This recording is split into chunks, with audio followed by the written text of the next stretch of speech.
Here we go. Do it. Okay, cool. Here we go.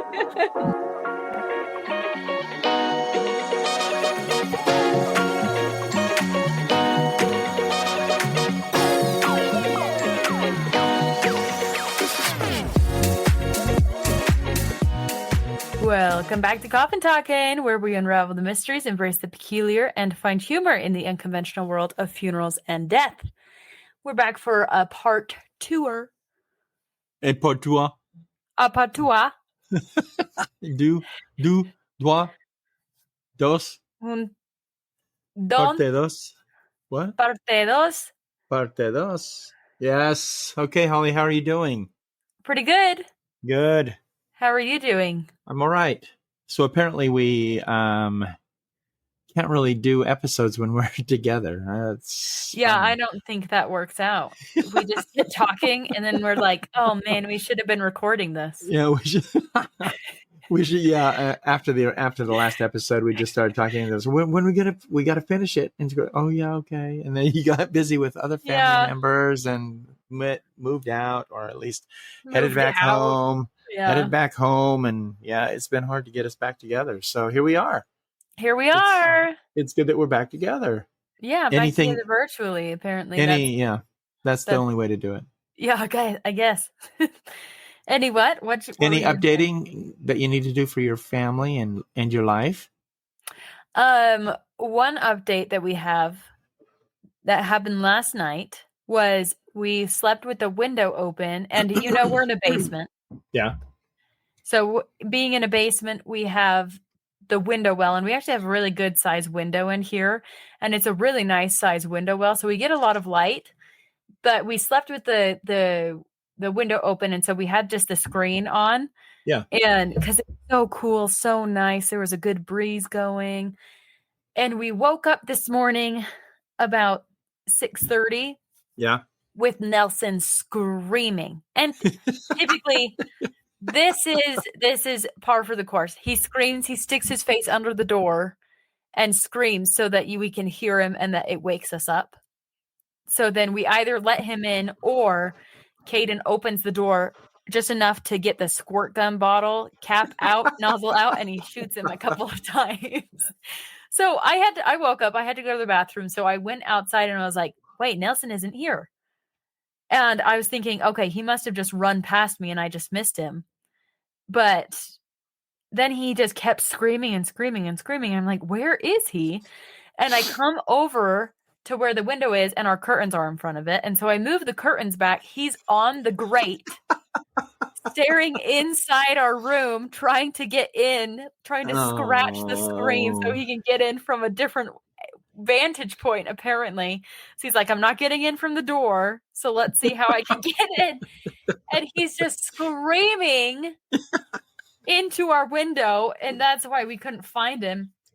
Oh my gosh. Because he was in the window well? Yes, he wasn't in the window well, he was on top of the grate that is like on top of the window well. Yeah. And so he was there for a little bit. Obviously we can do nothing. Okay, so we just shut the window on him. And then he runs in his door 30 seconds later and acts like nothing happened, and he's totally fine. Yeah, of course. Yeah. At least you're up now. You're up, I'm up. Uh-huh. Yeah. That's all I wanted. Everything's looking good. Oh my gosh, it was ridiculous though. It's like, gosh dang it. Now he's learned a new trick. Now we can't sleep with the window open. I wonder how he knew the window was open though. Could he feel a breeze or what? Maybe he felt a breeze. Maybe that's what it was. And to be fair, maybe our other cat has found out when the window is open. And so she'll come and just sit outside and stare or lay down on the grate and just stare into our bedroom. But she's outside. And so I think she's shown Nelson how to do that. Hey, Nelson, so it's a new thing for him. Come here, Nelson. Look, it's open. Want to see something cool? Oh my gosh, it was so ridiculous though. Like, little cats. Kitty. That's funny. Yes. Oh. So that was really funny, but just ridiculous. That is fun. So Anything else? No, not really. Okay. Anything So, for you? yeah, I'm going to mention something. So, one of our grandkids had a birthday this past Oh, week. yes. And after talking with him for a little while, he said, "Hey, can I read you some of my book?" Oh, So, it was a would you rather book. And okay. so, everything that he was reading, we'd stop and pen and think about it. And then he would say, "What do you think, Grandpa?" And I would say, "I think I like option 1, the first one." "Yeah, me too." And then we keep going and going. And then there was one where it said, "Would you eat a cheeseburger with a spider on it for one day? Or would you rather have a pizza with bug guts all?" And I don't know if it was supposed to say bug guts or not. That's what he said. Bug guts. Bug guts on it for a week. And I said, Wow. I think I'd go with the bug guts. And he goes, "Oh, Grandpa, I'd have to go with the cheeseburger." Oh, Grandpa, I'm disappointed in you. So Grandpa, anyway, that's the wrong choice. yeah. He's 7, Coffeners, just so you know. But he's sweet. It was fun for him to He read is me a that sweet little some of that boy. book a little bit. So it was good. I think you should tell the Coffners what the grandkids in that family in particular call you. What do they call me? Grandpa Grandpa what? Frankenstein? Grandpa Frankenstein. And I mean, they don't know that you're a mortician. They can't put that together. It just came naturally to Maybe them. they do. I don't know. Maybe. I think it was their father, truthfully. It's their father. Thanks a lot. But it's okay. It's all good. Oh my gosh. I just wish they were closer, but it's all right. Yeah. It's all good. One day. I'm glad they're doing well. Yeah, I'm glad they're doing well. And that he had a fun birthday. And fortunately, it was the last day of his school year, too. So cool. I said, what a nice birthday gift. What a nice present. Yeah. So he was excited to be done with school, go home, have some cake and ice cream. Not cake and ice cream, Grandpa. It's cake ice cream. Or no, ice cream cake. Ice cream cake. Oh, yes. That's good stuff. Yeah, that was good stuff. That's my favorite. Man, I forgot about ice cream cake. Yeah, it's interesting that he corrected me. "Did you have some ice cream and cake?" "No, Grandpa. No. I had some ice cream cake." Once again, Grandpa, I'm a little disappointed in you. Oh, boy, it's great to be corrected by kids. No. And grandkids. Yeah, grandkids. Oh, boy. My gosh. It's all good. Yeah. Well, I think we've left Coffeners in anticipation of this part 2 for long enough. Okay. So shall we be frank? Let's do it. So, okay. Coffeners, for just a real fast, short recap. So, a friend passed away. He liked to decorate his tokens from Alcoholics Anonymous. He would paint them. And there was one that was left on a table the morning he passed away, which was kind of odd because no one would have. It had been a week, and that room had been used a number of times, and so for his coin to appear on the table that morning was odd. That disc was found on the table, and the interesting thing about the disc being found on the table is that it had been used in that entire week prior to finding that disc once again on the table. And it was found the morning that he absolutely was found and had been declared passed away. So there's episode number 1, or at least interesting fact number 1. The second one was where the disc was. I found a disc in the evidence bag in the medical examiner's case with my initials on it. And these discs are ones that he liked to paint. And so I knew that they were for or from him. And they were really quite elaborate and nice looking. But this one had my initials on it, FWL, with a tombstone on the back.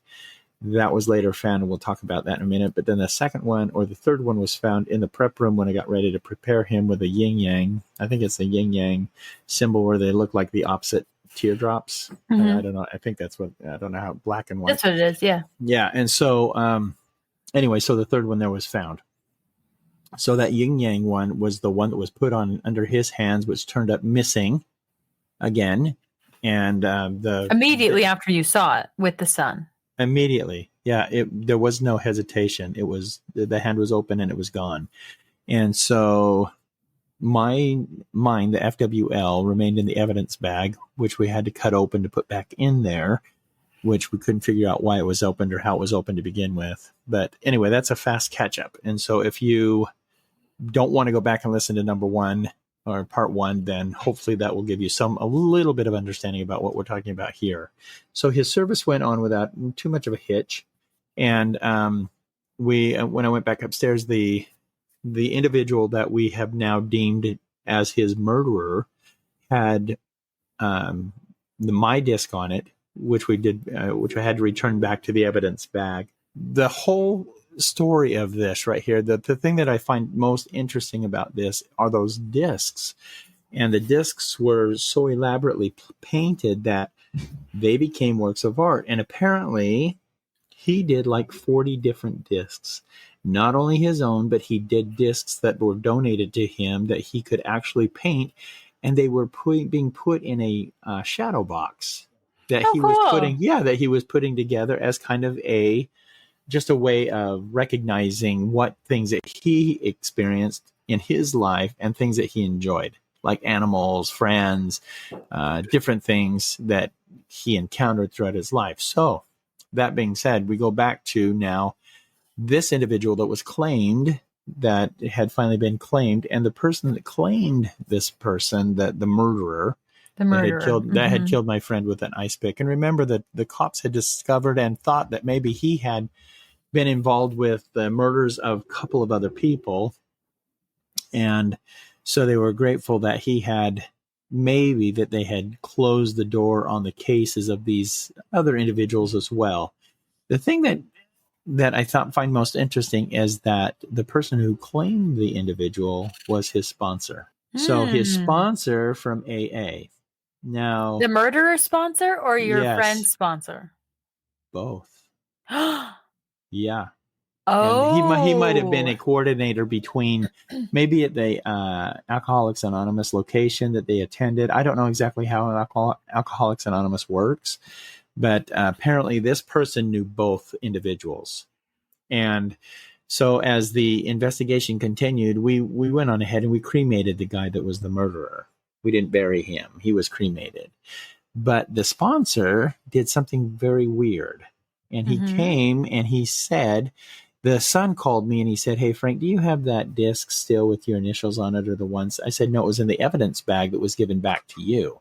And he goes, "Well, okay, yeah, so I do have it, but I do want to get it back to you, but I have my father's sponsor calling and asking if he could have it." And I said, "What?" And he goes, "Yeah, because apparently there's some sort of a shadow box that is being designed and has been being designed with all the tokens that my father painted. And so he wants it to be a complete set. So he just wants to make sure that he has all the tokens necessary to put in the bag or in the box." Okay. So, now it's getting a little iffy, right? A little weird. And I said to him, I said, "Okay, yeah, that's fine.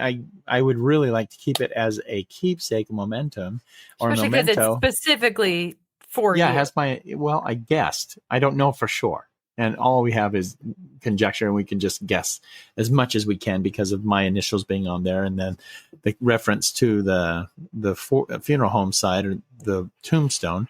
And so I remember looking at it and I'm thinking, okay, well, maybe it is supposed to go back to him. I don't know. Maybe it was supposed to be part of a group. So then he said this. He goes, "Now, did we ever find that chip with the yin yang on it?" And I said, "No." That was the one that was originally under his hand. That is correct. At the funeral that disappeared. That is correct. And I said, "Well, no." And he goes, "Oh, okay," because he's asking about that one as well. And now I'm thinking, what? And so he said, "So just expect a phone call from him because he's going to be calling you to see if he can collect whatever tokens you have." And I said, "Okay, that's fine. And are you okay with it if I give him the tokens?" He said, "You give him what you want."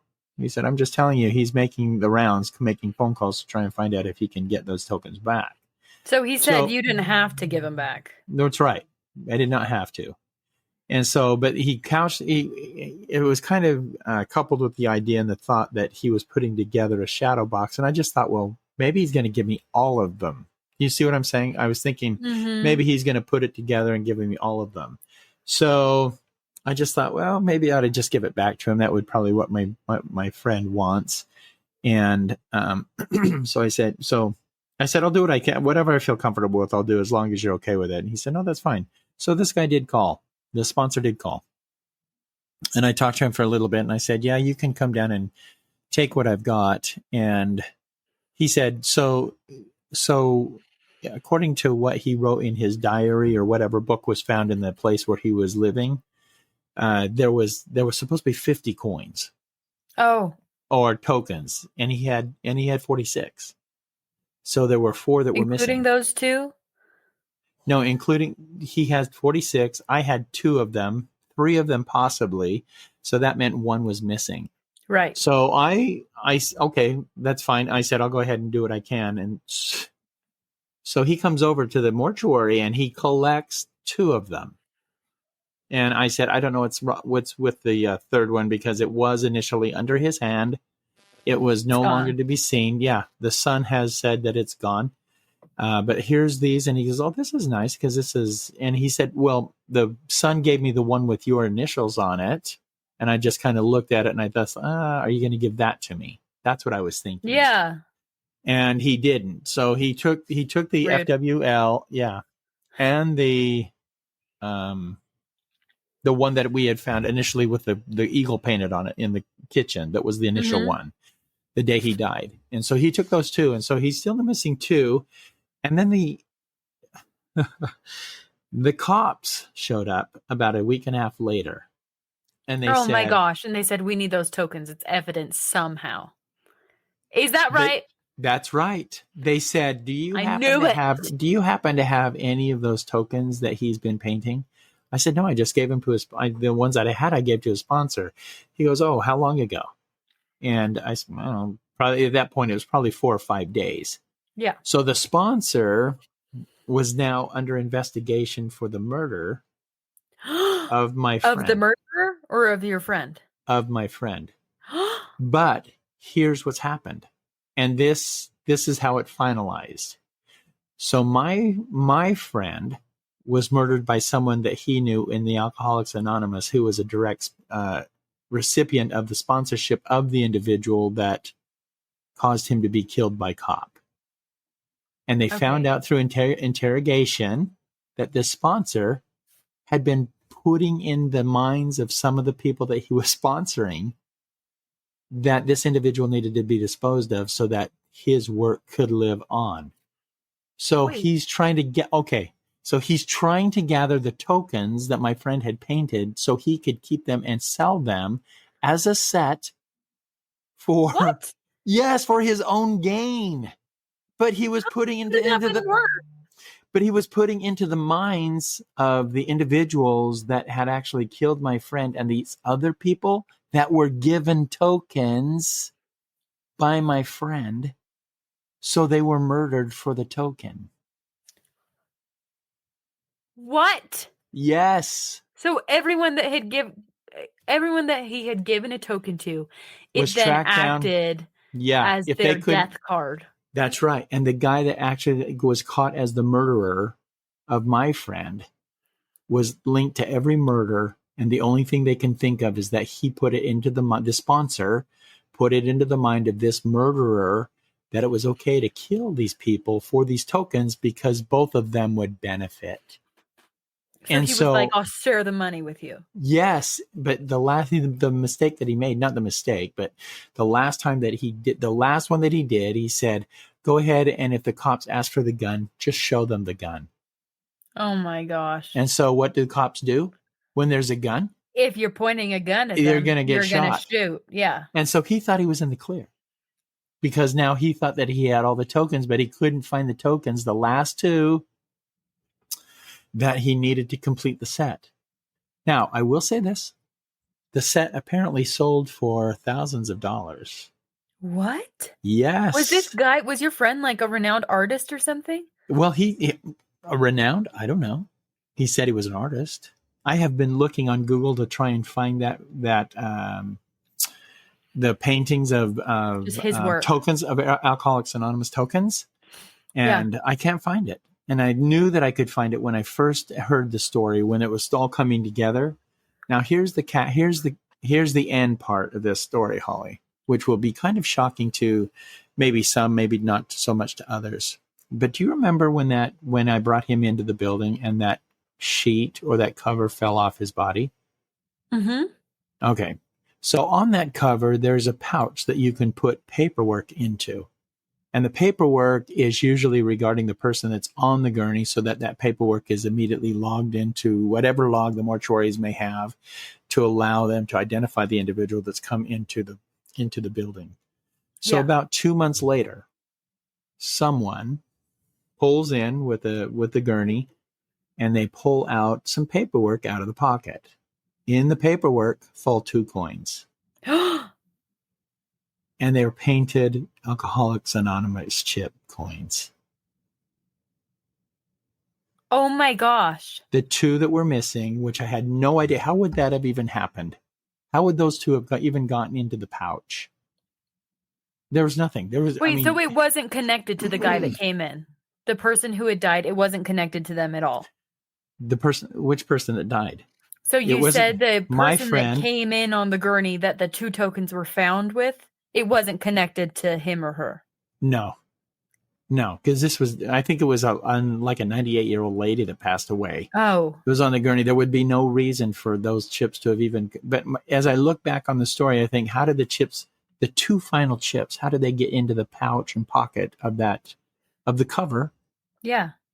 Because I would have seen them if they were, and how would they have gotten there? The only ones that would have been in there was the evidence pouch.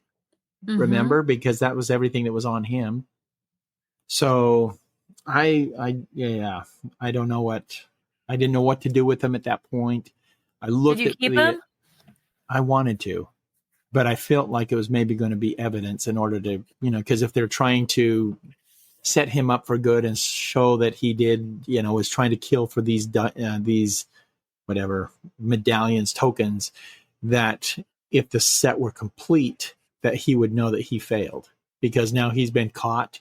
The set is now complete and he's in jail. And so I just thought, well, I'm not going to stop anyone from getting that complete token set, if that's what they wanted, or if that's the part of what they were actually looking for and wanting. And if that increased the value to the set itself, then fine. But I think that they sold it. At least I think that's what I read, that they sold it, and it was probably 6 figures. And they went on ahead and donated everything to Alcoholics Anonymous. Wow. So I don't know if that was what my friend would have wanted or not. I don't know if the family got a portion or a percentage of it. I don't know. I don't know what happened. I just remembered thinking, I wish nothing like that would have happened, so that I would have felt comfortable keeping the coin. Yeah. So, because now all I do is in my mind, and I'll have artists sketch it out for me for the book. But I just wish in my mind that there was somehow or another, some way of knowing that the token, I could have kept the token. Yeah. Just as in remembrance of my friend. Yeah. So very odd for me, because remember how last week you were kind of contemplating or conjecturing that maybe it was probably the son, right? Yeah, that's it was probably the son. But my thoughts of all this was that the sponsor must have seen the work that he was doing on the coins and how he was putting them together in a like a shadow box, and was in his own mind thinking, oh, these could be valuable. But then going out and kind of conniving to another individual that's, someone clearly who's troubled. Yeah. And you're trusting your sponsor, but your sponsor's telling you something that, whether it be subconsciously, you're just trying to direct them in the avenue of which, oh, well, this would be okay if this person died, so that we could get that medallion back, just so that our friend would have a complete set. And the friend was just giving them away because they're they were friends, and so he was just trying to Because give he him was a good person. Yeah, just trying to give him away just so that he could go ahead and make sure that he had something left behind for people. Yeah. So I don't know. The more and more I look at this world, it's so messy, and It is. people are so conniving as far as what they want to do and how they want to treat others and look for self gain. Anyway, I just don't understand why jump to murder. Like, why not just go in and steal the tokens? because they were on their person. Oh, they were on the person. Yeah. Even still, you can threaten someone. I'm not saying you should, but you don't Walk have up. to go kill him with an ice pick. Empty all your pockets. Yeah, All I want are the coins. I want the coins. Don't give me dollars. Hands a wad of cash. I don't want this. Give me Where the are coins. the coins? It was the whole thing from start to finish was and it wasn't a scary. It's just odd. It's not a scary story. It's kind of an odd story just so because weird. Yeah, because there's so many circumstances that went on, and you coffiners can go ahead and decide what exactly took place or what. But I can tell you what the investigators found, and what did they find? That's just what I've told you in the story. That they discovered that the sponsor was actually putting subliminal messages into these vulnerable men that were under his care. And so did the sponsor get jail time or anything? Yeah. And he wouldn't have had he not admitted to it. He admitted to it? He said, yeah, well, yeah, I did say this in this session. Yes. Because all the sessions are recorded. Yeah. So he could get away with it. Yeah. And so I don't know. Well, I shouldn't say all of the sessions are recorded, but he was recording the sessions. So I don't know if that was legal or not, but he was recording what had been said. And so I think he was saying that, yeah, I'd play back to the people that I was talking to. This is what we talked about last time. How's that coming? Oh, so you could just repeat it in their mind over and over and over. Right.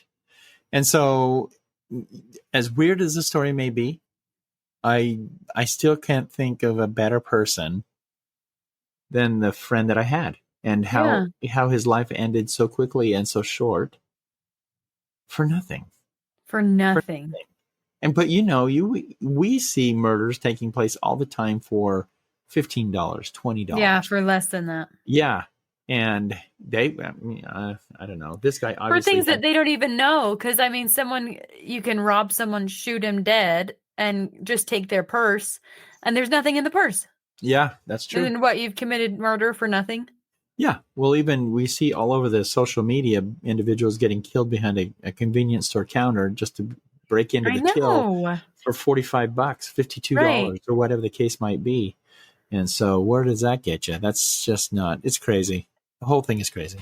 It is crazy. I don't even look at social media. I don't look at the news anymore because it's just so hard to reconcile, I guess. Mm-hmm. And that's probably why you're so optimistic and happy. Yeah, probably. And then Caden's the one that actually plugs into everything, and he tells me all the threats and everything that's happening in the Middle East and all this stuff and all these horrible things. I'm like, oh, yeah, you don't have to tell me that. Yep. And I don't know. It's a hard line to not cross too, because you want to be informed, but do you want to be informed? Yeah, I don't. I don't care to anymore. And that makes me ignorant, but makes me optimistic. Yeah. You go say what now? Yeah. Oh, yeah. So you're all behind the purchase of Greenland? Oh, I'm all behind it. Here's the thing. If we buy Greenland, I don't understand why. I don't understand what we would gain from this. But then we could visit Greenland without a passport. That's correct. Mm-hmm. That is correct. Yeah. You'd still probably need one because you need one for the Virgin Islands still, right? Yeah. Or do you? No, you don't. And you don't need one for Puerto Rico. Oh, I didn't know that. It's just, you just have to have citizens. I'm pretty sure. Okay. Well, we thought clams and oysters were producers of pearls, so. Yeah, what do we know? Honestly. What do we know? Okay. Take everything we say with a grain of salt, honestly. Oh, brother. But it's all good. So anyway, that's the kind of the twist to the story of that one. Coffeners, I'm sorry I kind of led you up to almost to the brink of the end of the story anyway last week or the week before. And I just thought, how in the world do you tie in this now and add it and make it interesting? The only way you could do it is just tell it. Yeah, you just have to tell it. Just tell it. I mean, it is interesting, and it's shocking. Yeah. And so for so little things. And this poor guy just created something and then got destroyed because of it. Yeah. So I don't know. Off the earth. I would love to be able to just see the entire collection. Yeah. But I was able to see a total of 5 stones. Mm-hmm. Or not stones, but tokens. And Coins. They're beautifully done. They're masterful. But if you're into painting and stuff like that, and I just I'm like the person that would like to be that type of a painter, but I look at it in awe. Yeah, me too. Gosh, I wish I could paint like that. Oh my gosh, me too. And you're even a good painter saying that. I'll try. But that's what I was thinking too with Scott just being there. I found some of his paintings that he's done. Yeah. Yeah. I'm like, oh my gosh. Yeah. You can sell these. You can frame these and sell these. Some of them are very creative. So, yeah. They've all got his twist to it. I think his brother has a couple hanging in their homes, don't they? Yeah, I think so. I think Scott did. I might be remembering this wrong. Right? For Christmas, he might have made every sibling like a painting. Yeah. I do have to say we never received ours. Shout out, Scott. We'll see if Scott is keeping up to date. This maybe will be a good test. Yeah. Okay. You mean he'll may call you and say, "Hey, I'm so sorry that I heard on the podcast you didn't get that painting. I'll see where I can find if I can find it." Oh my gosh, we can only hope. Yeah. Yeah. One of my favorites, and just Coffeners, just so you know, one of my favorites is that he did is on not an Earth, but a moon surface, and and some astronauts. You can see the space capsule in the background, and the astronauts are walking up to aliens having a barbecue. And I forgot about that. That is so funny. I think it's so funny for the split on Earth to Moon and Moon to Earth. It's it's hilarious. Oh geez. Okay. So anyway, but that's exactly what we were talking about there. So you Coffeners understand, and so that's the type of art that he's actually transpiring and doing with. Anyway, do you have any other questions or comments on that, Holly? No, I think it's awful and so interesting, and just like a vision of the human experience and how crazy people can be. Oh, that's exactly what it is. Ugh. The human experience. Okay. The human experience. Yeah, well. Anyway, that's it, Coffeners. Nice go ahead. What's that, Holly? I said ending nice pick. Yeah. Ugh. It's awful. Yeah. Yeah, and it doesn't take much. It just takes one puncture. I know. It's just life is so fragile, and it's so stupid, things that we get upset over and that people come to blows over. I know. Come on. Be better. Mm-hmm. And that's that, I guess. We can just leave it there. That's it. That's it. That is it. Yeah. And Coffeners, now that we're distance again, stayed apart, you can rest assured that there will be an episode every week. Yep.